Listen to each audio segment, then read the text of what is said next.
So welcome back to the Kashyap Tech. This is the part 9, and in this we will going to see about the data viewer. So data viewer, what is data viewer, and how we will going to be configure, and what is the use of data viewer. So to use of data viewer between transformation, and if you click on the double click on the green connection, that is the precedence of source and destination that exists between two transformation. It will open data viewer editor. Okay, and data viewer, this is the tab where we will be able to select the column those we want to include in data viewer to see if the data is transferring correctly, or if you wanted to see before inserting the data into destination, then this will be useful. So let's start with the practical. Yeah, I have already created one SSIS package. Okay, and it's working fine.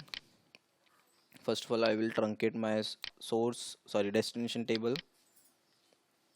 You can see there is no data available in our destination table. Now if you wanted to set the data viewer in this package, then you have to click on that line, that is the blue line here, and click right click on this, and you will see enable data viewer.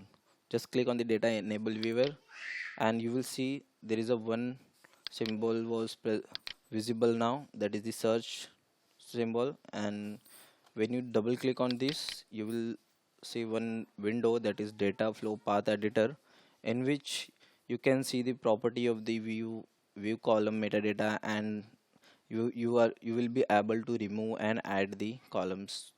Okay, so in the general you will see the detail of the data viewer, like path and a source, what is the source and destination name. Then if you click check metadata, then in metadata you will find all the column names in the table, and you will see the data type as well, like dt underscore wstr, and dt db timestamps of modified date column, and what is the length of that columns, 350.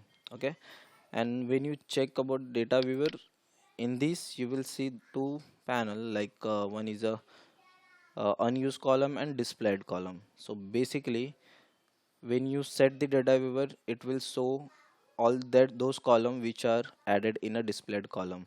If you wanted only two or one column, then you can just click on this and click on that less than symbol, it will move to unused column, and uh, during the data viewer it will show only these two column. Let's see uh, how it will look.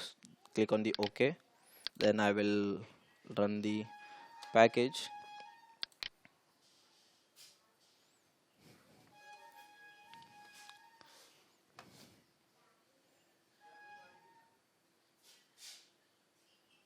Yep, so you can see after successful, immediately it opened the OLEDV source output data viewer. After setting the data viewer, you can see the 38 rows was coming from the source, but it's not like reach to the OLEDB destination table because it's still in running stage because of data viewer is on. So you can see the I have added the only two column in the data viewer, and those are visible here in a data viewer. Okay, and you can see the data, it's coming properly or not. Okay, you don't need to be go to the database direct. Okay, so you can check here.